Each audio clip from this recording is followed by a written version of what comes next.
I just finished watching all 3 seasons of The Boys, and I have to say, it's terrible. Wait, don't get in the comments already, I have a point here. As far as writing, characters, and cinematography goes, it's a phenomenal show. When I say terrible, I mean that there are countless terrible acts taking place. I mean, the show only has 2 good characters. What if I told you that the comic is even worse? Fuck those fuckers.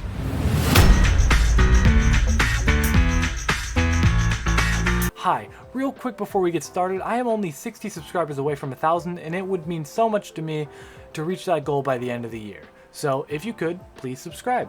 Anyways, on to the video. Most of you have probably heard about The Boys comic. If you haven't, it's a comic created by Garth Ennis. The Amazon Prime show is only an adaptation of the world and its characters. They are not the exact same at all. And I think that it is very crucial to the success of the show to be entirely different from the comic series. I've broken this down into 3 parts in order to coherently explain why. First, we'll talk about the creator, then the logical reasons for separating these, and finally, the differences and why they are important. The creator of the comic series is not shy to say that they are not a fan of superheroes or superhero media.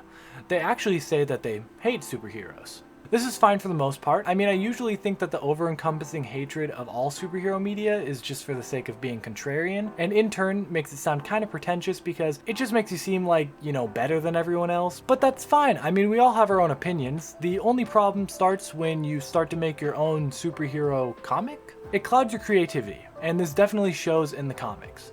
There are 0 redeeming characters in the comic. Hell, if they weren't trying to push an anti-superhero sentiment before, they literally have a character eat a baby. That's pretty on the nose.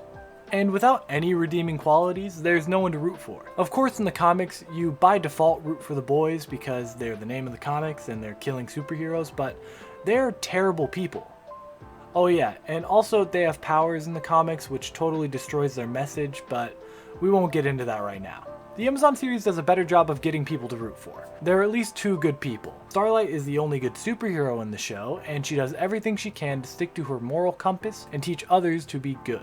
Mother's Milk is the other one. He has a lot of themes of PTSD, fatherhood, taking the high road, and other things of course in the show, and he makes sure not to compromise on his good nature, even standing up to Butch when Butch makes a wrong call. You may ask why Huey isn't included. He's definitely a sympathetic character, but both in the comic and the show, he becomes an incel stand-in and really turns kind of evil in season 2. I may do another video dedicated to him if you guys want me to, but for now, we're just going to pass right over it. All I'm trying to say is that we need someone to root for as an audience. This helps us feel immersed in the show, because if everyone is evil and irredeemable, we don't care if they're in danger. It removes all tension from a scene where they're in danger, and we become uninterested. Another issue for the comics is the fact that it is essentially made by an edgelord for other edgelords. In both versions you see a lot of gore, and gore serves a purpose in media. It is supposed to shock an audience and evoke a feeling of grossness. It's supposed to trigger a response in your brain that says, I don't like this. Here's where it becomes a problem for the comics. Almost every other panel is filled with either gore or sex. Almost every other line has someone cursing, just for the sake of cursing, and almost every other issue has the heroes committing an egregious act. And don't get me wrong, I'm not looking for a Christian family-friendly experience here. My problem is with the shock value. If I'm continuously seeing gore and sex and cursing and terrible acts being committed, eventually I'm going to get desensitized. It's unavoidable. Then these things that are put in for shock value are all of a sudden no longer shocking. Take the first episode of Invincible for an example. This is another great show on Amazon Prime. I went into it blind, which is how every ideal viewer should. You watch the entirety of the first episode and you meet your superhero team and the family, and you start to think that this is a nice coming of age story. Then bam, Omni-Man kills this world's Justice League in a gruesome fashion. This shocked me. I remember having my jaw visibly dropped. And that's how you're supposed to do it. Even then, the show gets more gore as you go along, but it also has quiet moments that reset your expectations while you watch. The Boys, the Amazon show, does this very same thing well. Take this scene for example. You have Homelander being introduced to a potential team member who happens to be blind. They're all smirking and laughing, and you think that he is genuinely impressed until... So, what happens if, I don't know, I do this?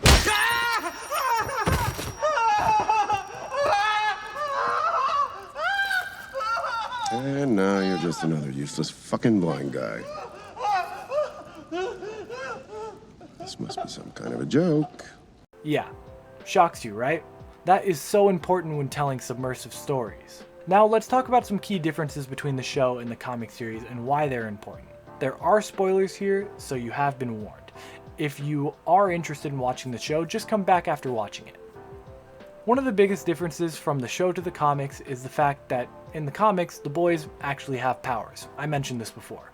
This makes killing Supes so much easier and takes a lot of tension away from these guys who are fighting Supes. In the show, there is only one Supe in the boys, and that is Kimiko. Even then, her powers aren't very powerful at all. This causes the boys to have to find creative ways to kill people who are so much more powerful than they are. Hell, they have a whole episode dedicated to trying to figure out how to kill Translucent. This also introduces a lot of tension into scenes like when Huey and Homelander are in the same room, or when A-Train confronts Huey in his own home, because it's not like Huey is just able to fight back. He holds no power, at least until V24 is a new drug introduced in the show alone. It is able to give normal people powers of a Supe for 24 hours. This doesn't come without side effects, however. It puts holes in your brain, as quoted by someone in the show. Huey and Butch end up using this drug, and they eventually get addicted to the feeling that they are actually leveling the playing field. What's this? Makes you a Supe for 24 hours. You're gonna need it. The whole point of what we do is that no one should have that kind of power. For once, I'll level the fucking playing field.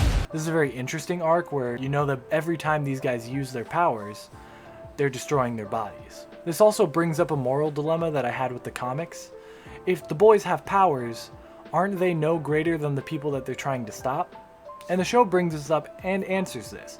The answer is that they are no greater than the Supes. Two wrongs don't make a right.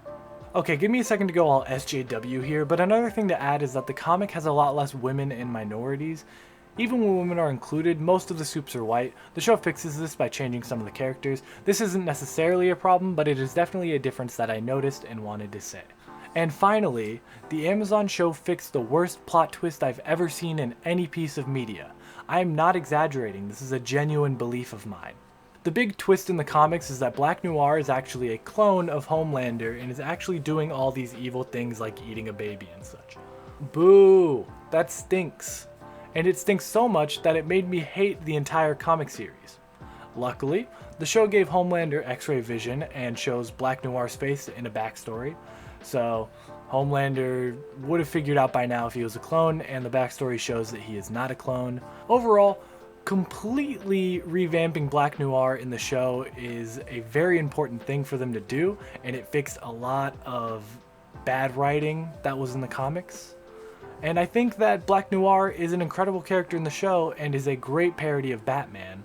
I'm just so glad that the Amazon show didn't just turn him into a shitty plot twist. Anyways, the comic stinks, the show is great, and you should like this video. I post multiple times a week, so make sure to subscribe and hit that bell so that you don't miss an upload. As always, let me know in the comments down below how you feel.